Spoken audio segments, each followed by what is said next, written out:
Hey, good morning, friends, and welcome to this week's episode of Patio Ponderings. And today, my patio is in the Fellowship Hall at Trondheim Church. The Fellowship Hall is a place where we so often gather in conversation and, of course, food. Just last night, we had a meal together for our Wednesday night worship. We had our soup suppers. So I thought it would be very appropriate to be in this place for what I've been thinking about this week. That and the wind chills are in pretty low territory today, so it's okay being inside.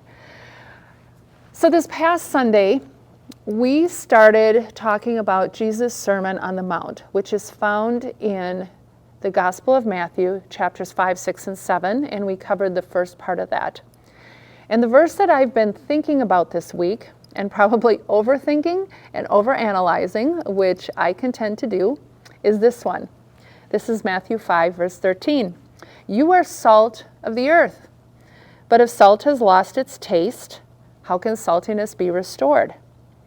It is no longer good for anything, but is thrown out and trampled underfoot. Now this verse is paired with the verse that says, you are light of the world. Now we work with that imagery quite a bit. Jesus himself describes himself as being light of the world and extends that to us, and there's all kinds of light imagery through so many of the biblical stories. But we don't use the salt imagery nearly as much, really, if at all. Salt has so many different properties and so many different uses. Of course, we use it in food, in cooking, in preserving food, but it also melts snow. We use it in kind of first aid type applications. So there's other uses as well. I think because this verse talks about taste, we can limit the analogy to how it functions in our use in food and in cooking. But also, if we think about how we have used salt to describe people, even still, there's a range of what it means. We can describe someone as salt of the earth, and we think of that person then as being a person with high values and just good to the core, a wonderful, solid person. But if we describe someone as being salty, well, that's a whole different thing.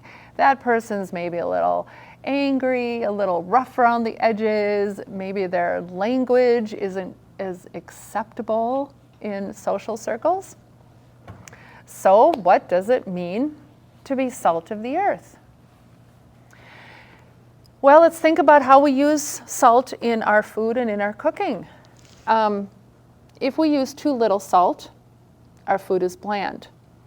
If we use too much salt, our food is inedible. Our drinking water is undrinkable, right? It ruins it. So it seems to me that there is a nuance or an implication in being salt in how it relates to being a follower of Jesus as having a sense of moderation, a nuance of finesse even. It's something that's not overdone. It shouldn't be overdone, and yet not underdone either. So I wonder if being salt of the earth is being gentle in spirit. Perhaps it is adding to what's already there, enhancing. So maybe it's adding a bit of joy, displaying an extra bit of patience or kindness. Maybe it's just going that one extra mile. Perhaps it's about supporting and enhancing and lifting up gifts that we see in others that Jesus has already given them and not overshadowing or overwhelming.